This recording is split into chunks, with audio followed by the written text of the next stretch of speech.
Hello ছাত্র এবং ছাত্রীরা, আজকে তোমাদের সামনে নতুন একটা বিষয় নিয়ে উপস্থিত হয়েছি।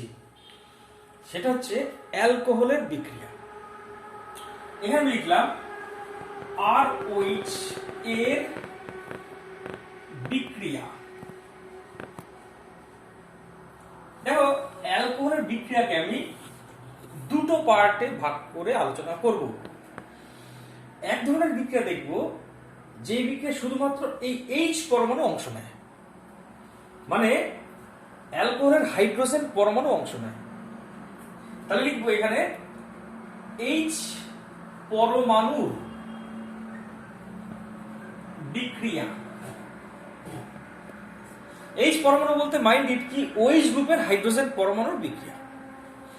আরেক ধরনের বিক্রিয়া দেখবো যে বিক্রিয়ায় এই সমগ্র OH গ্রুপটাই অংশ নেয়। তাহলে আরেকদিকে লিখলাম, দেখো, সমগ্র OH গ্রুপের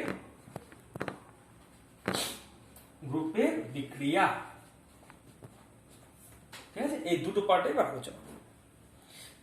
এক ধরনের বিক্রিয়া দেখবো যেখানে শুধুমাত্র H পরমাণু অংশ নেয়, আরেক ধরনের বিক্রিয়া দেখবো যেখানে সমগ্র OH গ্রুপটাই অংশ নেয়। প্রথমে এটা আমি পরে আলোচনা করবো, এটা হাতে রেখে দিলাম। ঠিক আছে, তাহলে H পরমাণুর বিক্রিয়ার মধ্যে ফার্স্ট যেটা আছে সেটা হচ্ছে, নোট ডাউন করা শুরু করবে। এক নম্বর বিক্রিয়া, চারটে বিক্রিয়া আছে H পরমাণুর বিক্রিয়া, চারটে বিক্রিয়া। প্রথম হচ্ছে সক্রিয় ধাতুর সাথে। সক্রিয় ধাতুর সাথে। আচ্ছা, সক্রিয় ধাতু কোনগুলি তোমরা জানো? পর্যায় সারণীর প্রথম শ্রেণী মানে ক্ষার ধাতুগুলি এবং ক্ষারীয় মৃত্তিকা ধাতুগুলি, এরা হচ্ছে খুব সক্রিয় ধাতু, মানে এরা হচ্ছে উচ্চ তড়িৎ ধনাত্মক ধাতু। ওই তড়িৎ রাসায়নিক শ্রেণীতে একদম উপরের দিকে এরা থাকে। এদের প্রবণতা সবসময় ইলেকট্রন বর্জন করে ক্যাটায়ন তৈরি করা। এরকম কয়েকটা ধাতুর নাম বলতেই পারি আমি, সোডিয়াম, পটাশিয়াম, ক্যালসিয়াম এক্সেট্রা। অ্যালুমিনিয়ামও পড়বে, যদিও অ্যালুমিনিয়াম এক বা দ্বিতীয় শ্রেণীতে নয়, তথাপি অ্যালুমিনিয়ামকে সক্রিয় ধাতু বলতে পারো। এদের সাথে অ্যালকোহলের বিক্রিয়া নিয়ে আলোচনা করছি।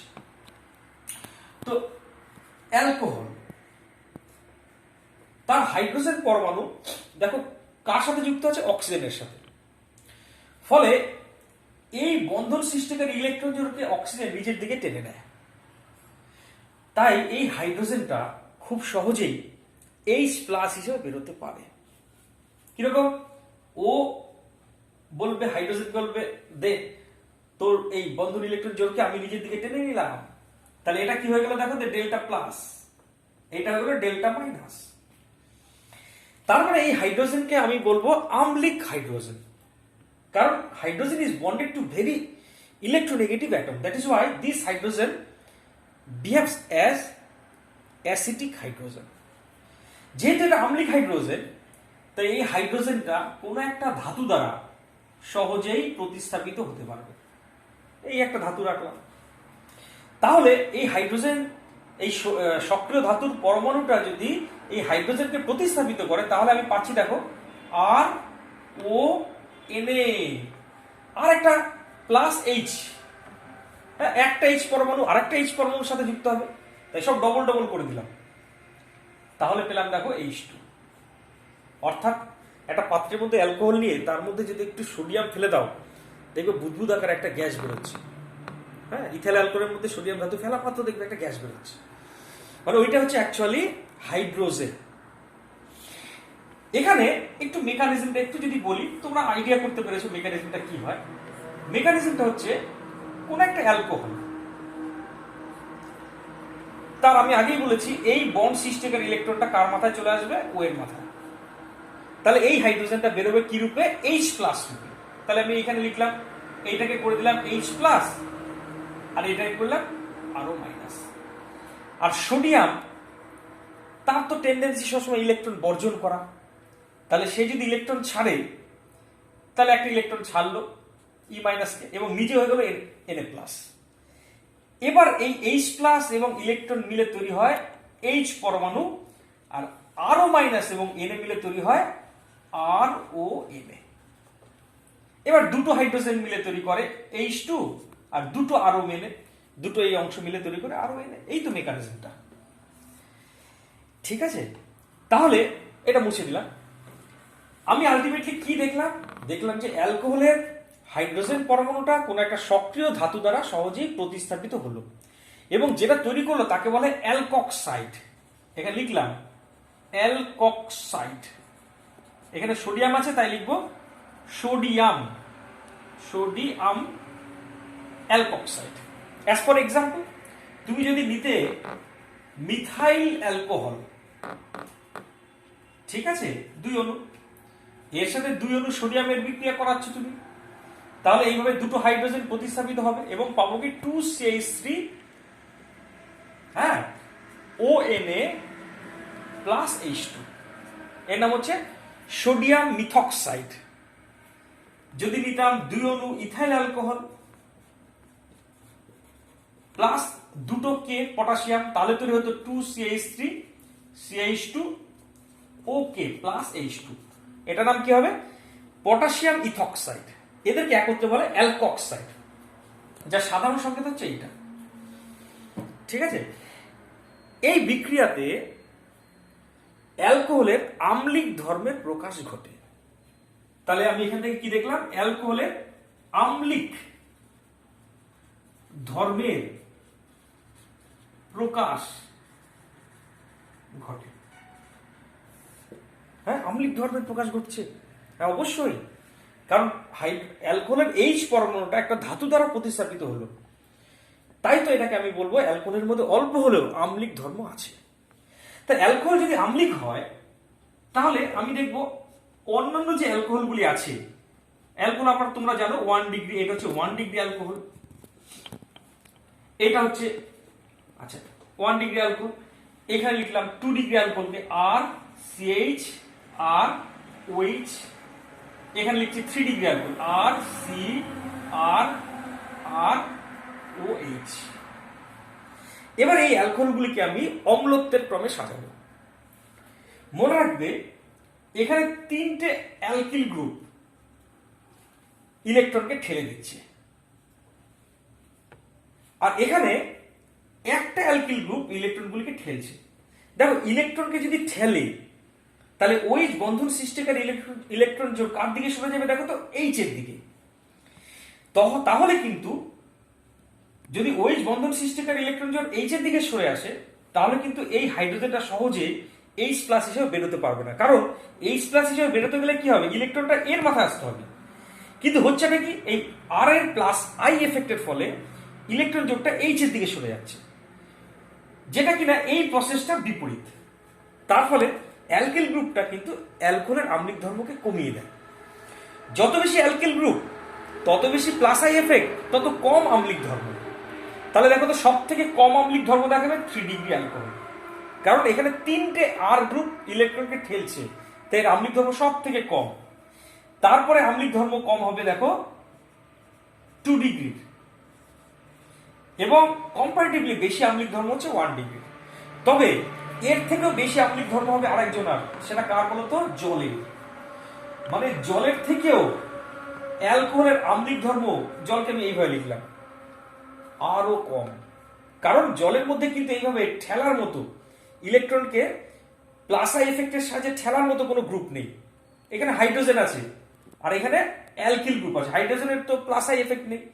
তাই জলের আম্লিক ধর্ম কিন্তু 1 ডিগ্রি অ্যালকোহলের থেকেও বেশি। তাহলে আমি যদি এই অ্যালকোহলগুলিকে ক্রমে সাজাই, আম্লত্বের ক্রমে, তাহলে দেখো সব থেকে বেশি এদের মধ্যে জল, তারপরে 1 ডিগ্রি অ্যালকোহল, তারপরে 2 ডিগ্রি অ্যালকোহল, তারপরে 3 ডিগ্রি অ্যালকোহল।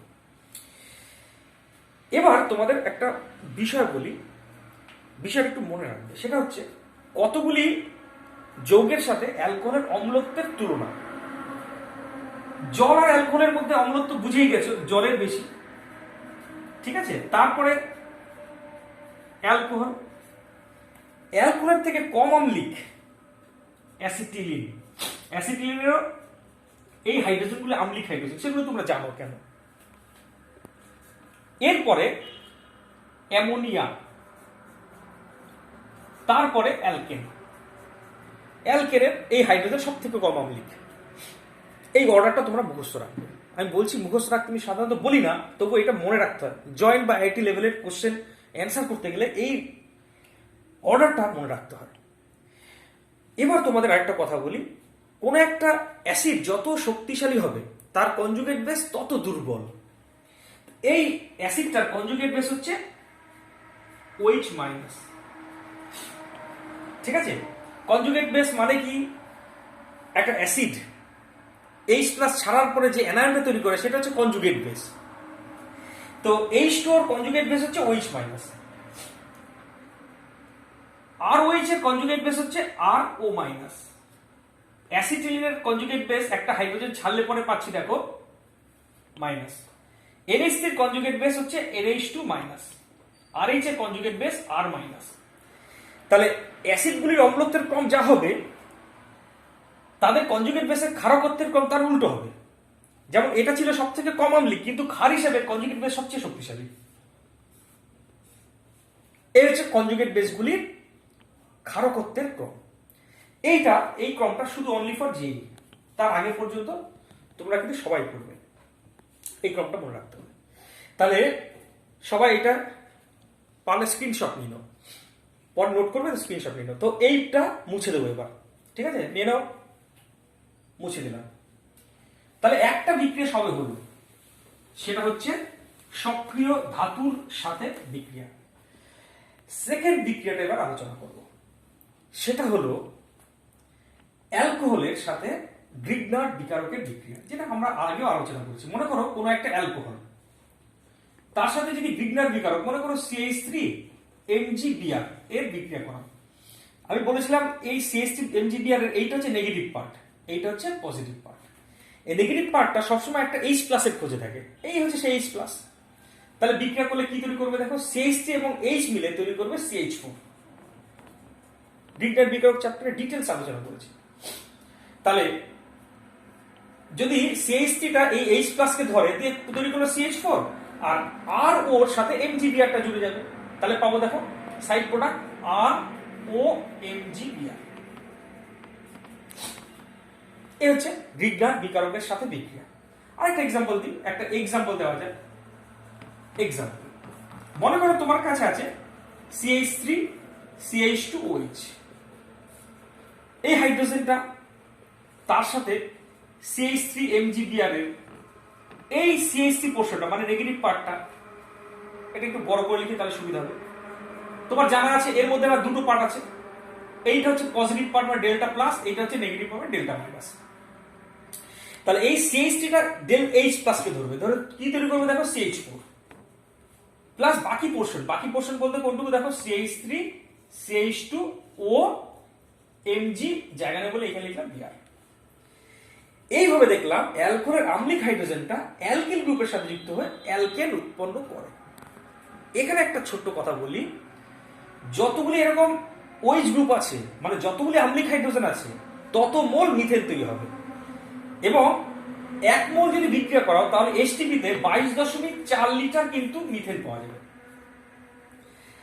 তাই এই কত লিটার মিথেন পাওয়া গেল সেটা দেখে বোঝা যায় যে অ্যালকোহলের মধ্যে কটা OH গ্রুপ আছে। যেমন ধরো এখানে যদি আমি ইথিলিন গ্লাইকল নিতাম, হ্যাঁ এইটা জেইর জন্য যেটা বলছে, এটা এই অংশটা জয়েন্ট এন্ট্রান্সের জন্য।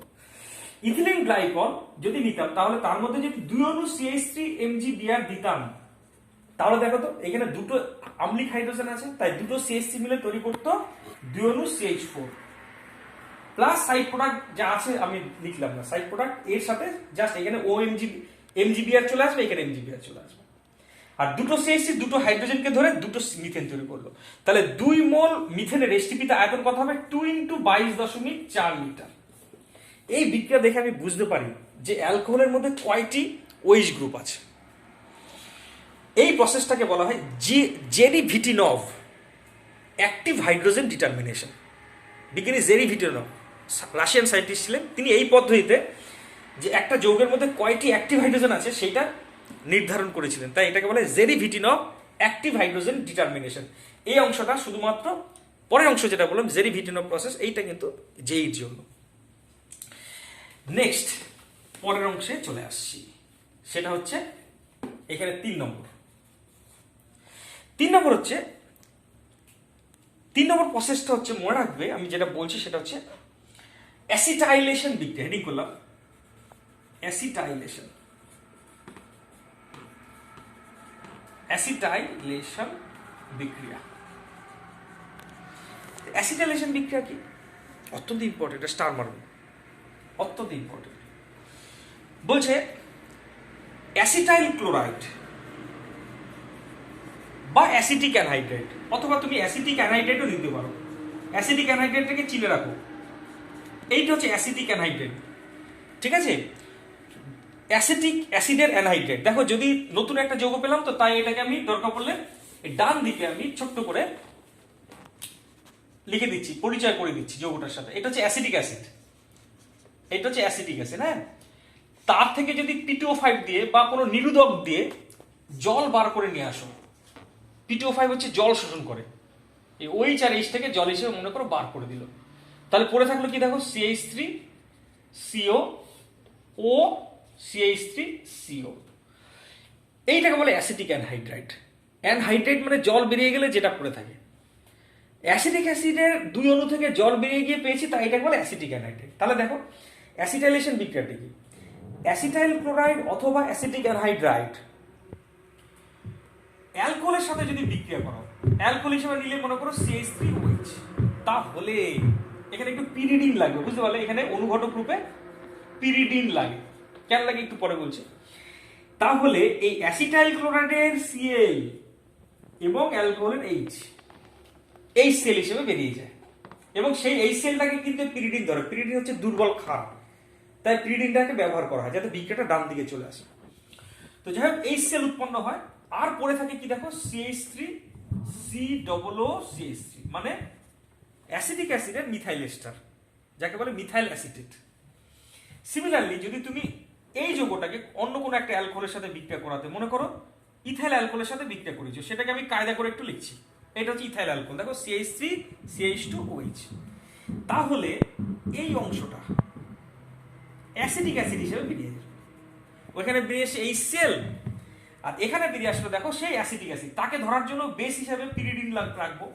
পিরিডিন এখানে ওই অ্যাসিটিক অ্যাসিডকে শোষণ করবে, এখানে HCl কে শোষণ করেছিল, এখানে অ্যাসিটিক অ্যাসিডকে শোষণ করবে। তাহলে এখানে -CH3COOH লিখলাম, মানে এটা বেরিয়ে আসলো এই অংশটা। আর পরে থাকলো কি দেখো CH3COOC2H5, এই যৌগটা কি CH3COOC2H5, এটা হচ্ছে অ্যাসিটিক অ্যাসিডের ইথাইল এস্টার, এটা হচ্ছে ইথাইল অ্যাসিটেট। এই হচ্ছে অ্যাসিটাইলেশন বিক্রিয়া। তাহলে অ্যাসিটাইলেশন বিক্রিয়ার একটা সংজ্ঞা বলছি, তোমরা লিখে নেবে কি? কোন একটা অ্যালকোহলের সাথে অ্যাসিটাইল ক্লোরাইড বা অ্যাসিটিক অ্যানহাইড্রাইডের বিক্রিয়ায় অ্যালকোহলের হাইড্রোজেন পরমাণুগুলি অ্যাসিটাইল গ্রুপ দ্বারা প্রতিস্থাপিত হয়। অ্যাসিটাইল গ্রুপ মানে কোনটা দেখো, CH3CO গ্রুপকে বলে অ্যাসিটাইল গ্রুপ। এখানে হয়েছে কি দেখো, অ্যালকোহলের হাইড্রোজেন সরে গেল, তার জায়গায় চলে এসে অ্যাসিটাইল গ্রুপ CH3CO। অ্যালকোহলের হাইড্রোজেন সরে গেছে, তার জায়গায় এসে দেখো এই অ্যাসিটাইল গ্রুপ CH3CO। এই বিক্রিয়াকে বলে অ্যাসিটাইলেশন বিক্রিয়া। আরেকবার রিপিট করছি, কোন একটা অ্যালকোহলের সাথে অ্যাসিটাইল ক্লোরাইড বা অ্যাসিটিক অ্যানহাইড্রাইডের বিক্রিয়ায় অ্যালকোহলের হাইড্রোজেন পরমাণুগুলি অ্যাসিটাইল গ্রুপ দ্বারা প্রতিস্থাপিত হয়, এই বিক্রিয়াকে বলে অ্যাসিটাইলেশন বিক্রিয়া। এই বিক্রিয়ার সাহায্যে অ্যাকচুয়ালি আমি কোন একটা অ্যালকোহলের মধ্যে কয়টি OH গ্রুপ আছে তা আমি জানতে পারি। কিরকম স্যার, কিভাবে জানা যায়? দেখাই। মনে করো আমার কাছে আছে একটা অ্যালকোহল, তার সাথে তুমি বিক্রিয়া করালে একটা অ্যাসিটাইল ক্লোরাইডের, অ্যাসিটাইল ক্লোরাইডকে আমি একটু কায়দা করে দিলাম CH3COCl। তাহলে নিয়ম অনুযায়ী কি হয়, এই H আর এই Clটা HCl হিসেবে বেরিয়ে যাবে। তাহলে আমি পাবো কি দেখো RO, বাকি পড়ে থাকলো দেখো CO CH3, side product HCl তৈরি হয়েছে। তাহলে এবার খেয়াল করো এই OH পার্টটুকুর ফর্মুলা ওয়েট বা সংকেত ভর ছিল 17। যদি বলো কেন, অক্সিজেনের 16 আর হাইড্রোজেনের 17। এখন যে অংশটা তৈরি হলো তার তার সংকেত ভর বলবো। সংকেত ভর দেখো, দুটো অক্সিজেনের জন্য হচ্ছে 16 দুগুণে 32, প্লাস দুটো কার্বনের জন্য 12 দুগুণে 24, প্লাস তিনটে হাইড্রোজেনের জন্য 3। তাহলে দেখো যোগ করে দেখো হচ্ছে 59। তাহলে একটা OH গ্রুপ থাকলে উৎপন্ন যৌগের আণবিক গুরুত্ব বাড়ে কত? আমি এখানে লিখলাম, একটি OH গ্রুপ থাকলে উৎপন্ন যৌগের আণবিক গুরুত্ব বাড়ে মানে বৃদ্ধি পায় কত 59 মাইনাস 17 59 মাইনাস 17 সমান সমান 42। তাহলে উৎপন্ন যৌগের আণবিক গুরুত্ব কতটা বাড়লো সেইটাকে যদি 42 দিয়ে ভাগ করি তাহলে কিন্তু ওইচ গ্রুপের সংখ্যা আমি পেয়ে যাবো। কেন? কারণ একটা যদি ওইচ গ্রুপ থাকে তাহলে আণবিক গুরুত্ব বাড়ছে 42, কারণ ছিল 17 হয়েছে 59, মানে এই অংশটুকুর সংকেত ভর ছিল 17 হয়েছে 59, তাহলে বেড়েছে কতটা 42। তাহলে একটা ওইচ গ্রুপের জন্য 42 বাড়ে, তাহলে মোট আণবিক গুরুত্ব যা বাড়বে তাকে 42 দিয়ে ভাগ করলে আমি ওইচ গ্রুপের সংখ্যা পেয়ে যাবো। যেমন একটা প্রবলেম দিচ্ছি, এখানে প্রবলেম বলে লিখলাম, প্রবলেম সমস্যা কিরকম, মনে করো বললো একটা অ্যালকোহল আছে, লিখছি একটি অ্যালকোহলের, তোমরা সলভ করবে, একটা অ্যালকোহলের আণবিক গুরুত্ব সমান 180। অ্যাসিটাইলেশন করার ফলে আণবিক গুরুত্ব বেড়ে হলো 390। প্রশ্ন হচ্ছে কয়টি ওইচ গ্রুপ অ্যালকোহলে ছিল। প্রশ্ন বুঝতে পেরেছো? একটা অ্যালকোহল তার আণবিক গুরুত্ব 180, তাকে অ্যাসিটাইলেশন করার ফলে আণবিক গুরুত্ব বৃদ্ধি পেয়ে হলো 390। তাহলে অ্যালকোহলটিতে কয়টি ওইচ গ্রুপ ছিল? খুব সিম্পল, আণবিক গুরুত্ব বৃদ্ধি কত এখানে লিখবো, আণবিক গুরুত্ব বৃদ্ধি সমান কত লিখবো, 390 মাইনাস 180 সমান সমান কত হচ্ছে দেখো তো, এখানে 210। অতএব ওইচ গ্রুপ আছে সমান 210/42 সমান সমান 5টি। ঠিক আছে, এখন আর একটা জাস্ট এখানে বিক্রিয়া আছে হাইড্রোজেন পরমাণু, সেটা জাস্ট এখানে লিখে দিচ্ছি, সেটা হচ্ছে 4 নম্বর বিক্রিয়া, সেটা হচ্ছে এস্টারিফিকেশন বিক্রিয়া। এস্টারিফিকেশন বিক্রিয়া মনে রাখবে, একটা অ্যালকোহল, একটা কার্বক্সিলিক অ্যাসিড একটা অ্যালকোহলের সাথে বিক্রিয়া করে গাঢ় সালফিউরিক অ্যাসিডের উপস্থিতিতে। তাহলে গাঢ় সালফিউরিক অ্যাসিড কি করে, এখানে ওইচ আর এইচটাকে টেনে বার করে নিয়ে আসে, তাহলে উৎপন্ন হয় একটা এস্টার প্লাস জল। এইটা হচ্ছে এস্টারিফিকেশন বিক্রিয়া। আজ এই পর্যন্তই, বাকিটা পরের ভিডিওতে।